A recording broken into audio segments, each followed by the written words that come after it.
اس پہ آپ نے پروگرس کی ہے تو اس کے حساب سے ہم مرحلہ وار کریں So گے. where are they تو ایرانی heading? چاہتے ہیں آپ کی کہ کیا انڈرسٹینڈنگ ہے میرے صاحب, یہ کہاں جا رہا ہے معاملہ, جو جیسے آپ نے اس کو بڑا تفصیل سے بتایا, لیکن اگر میں آپ سے بریف پوچھ سکوں کہ آپ کے خیال میں اب کہاں جا رہا ہے, یہاں سے چیزیں اب کس طرف جا رہی ہیں, کیا ہونا ہے؟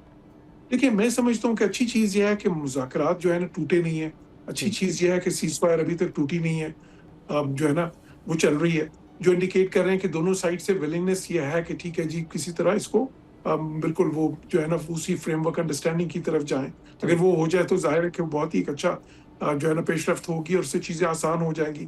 لیکن جو مسئلہ ہے وہ تھوڑا سا دیکھیں مس کیلکولیشن کا چانس جو ہے نا وہ موجود رہتا ہے تب تک جب تک کہ آپ جتنی دیر گزرتی جاتی ہے تو اس میں پھر وہ امکان بڑھتا جاتا ہے. خصوصاً جبکہ اسرائیل جو ہے, دیکھیں اسرائیل تو چاہتا ہے کہ جنگ ہو دوبارہ. کیوں؟ کیونکہ وہ تو چاہتے ہیں کہ جی یہ ایران کا ہمیں موقع ملے, ہم باقی انفراسٹرکچر تباہ کریں, ایران جواب میں جو ہے نا خلیجی ممالک کا تباہ کریں, مسلمان ایک دوسرے سے لڑیں, تو وہ تو بڑے خوش ہوں گے اس کے اوپر نا.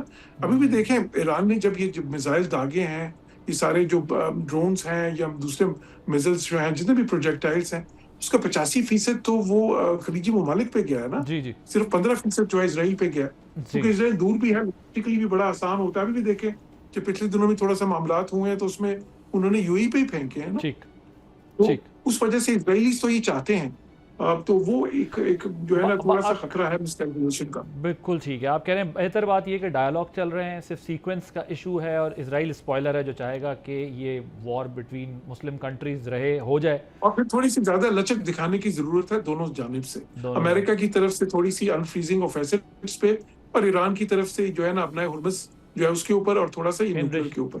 ٹھیک ہے ٹھیک ہے. چشتی صاحب, یہ اسرائیلی پرائم منسٹر نے جو C B S T V کو انٹرویو دیا ہے اس میں کہا ہے کہ ایران میں ابھی کام کافی باقی ہے. ان کا جو بیلسٹک میزائل انفراسٹرکچر بچا ہوا ہے اور نیوکلیئر مٹیریل کو فزیکلی جا کر نکالنا پڑے گا, ظاہر ہے, جس کی ابھی بات کر رہے ہیں. اس کے لیے اسرائیلی وزیر اعظم نے ایک ایگریمنٹ کے تحت نیوکلیئر مٹیریل کو نکالنے کی بات کی ہے, لیکن ان بیانات سے آپ کو کیا لگتا ہے, کیا اسرائیل اب بھی جو ہے وہ ڈیل میں بہت بڑی ہرڈل ہے جس طرح ایمبیسڈر صاحب بات کر رہے ہیں؟ اور ذرا اس پر بھی کامنٹ کر دیجیے گا کہ یہ سچویشن اگر اسی طرح رہتی ہے, ویسے تو آپ ظاہر ہے وہ ڈیفنس اسپیکٹ سے زیادہ بات کریں گے, لیکن میں چاہتا ہوں اس پہ بھی تھوڑا سا کامنٹ کر دیں کہ امریکہ کے لیے بھی پھر کتنا یہ آسان رہے گا, مڈ ٹرم بھی آنا ہے, ٹرمپ کی اپنی پالیٹکس بھی خطرے میں پڑتی جا رہی ہے, کتنا وہ ٹرمپ جو ہے وہ اسرائیل کے ساتھ جا سکتے ہیں؟ جی بھائی صاحب, دیکھیے پریزیڈنٹ ٹرمپ سے شروع کر لیتے ہیں. آئی تھنک ریئیکشن ڈیلیما اس وقت سب سے زیادہ پریزیڈنٹ ٹرمپ کا ہے, کیونکہ تقریباً 47 سالوں میں اسرائیل کو کوئی ایسا صدر نہیں ملا جس کو کنونس کر لیا ہو اسرائیل نے. اور ایون پریزیڈنٹ ٹرمپ کا جو پہلا ٹینیور تھا اس میں بھی نہیں وہ کنونس ہوئے تھے, ان کا ٹینیور ختم ہو گیا تھا. تو میرا نہیں خیال کہ نتن یاہو کو کوئی پریزیڈنٹ ملے گا جو تو تقریباً 8-9 مہینے کے اندر 2 دفعہ ایران پر حملہ کرے.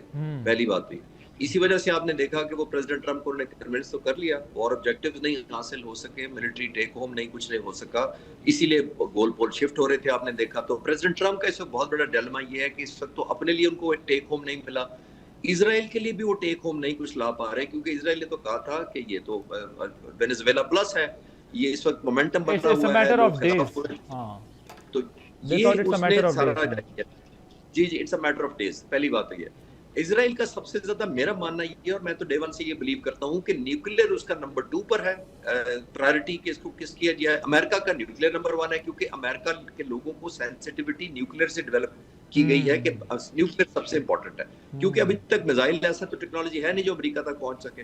تو امریکہ کی ٹاپ پرائرٹی ہے کہ کسی طرح نیوکلیئر انریچمنٹ کو ایڈریس کرے. اسرائیل کی پرائرٹی نہیں ہے, اسرائیل کی نیوکلیئر انریچمنٹ نمبر 2 ہے, اس کا بیلسٹک کروز اور ہائپرسونک میزائلز نمبر 1 پرائرٹی ہے. دیکھیے دنیا میں جب بھی کوئی نیوکلیئر ملک ہوتا ہے یا کوئی دھماکہ کرتا ہے, اس نے وہی دھماکہ صرف اپنے ملک کرنا ہوتا ہے, باقی جب بھی ضرورت پڑتی ہے یا پڑے گی اس نے دوسرے ملک کو دھماکہ کرنا ہوتا ہے یا اس کی تھریٹ کرنی ہوتی ہے.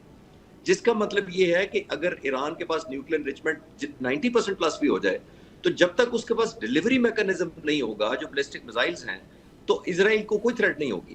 تو اسرائیل چاہتا ہے کہ پہلے بیلسٹک اور کروز اور ہائپرسونک کو ایڈریس کیا جائے تاکہ جو ڈیلیوری میکانزم ہے اس سے بچا جا سکے.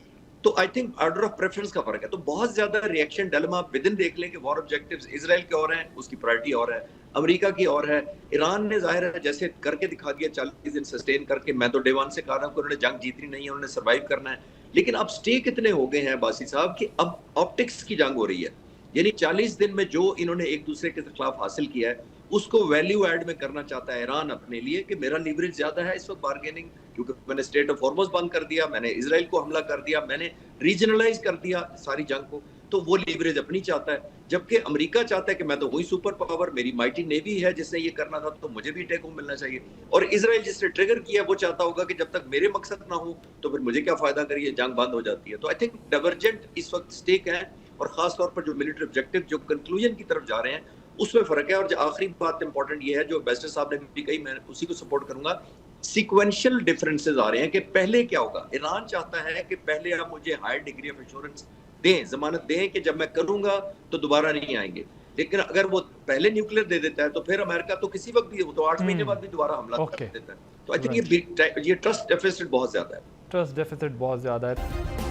سبسکرائب کریں اور بیل دبائیں تاکہ کوئی خبر رہ نہ جائے.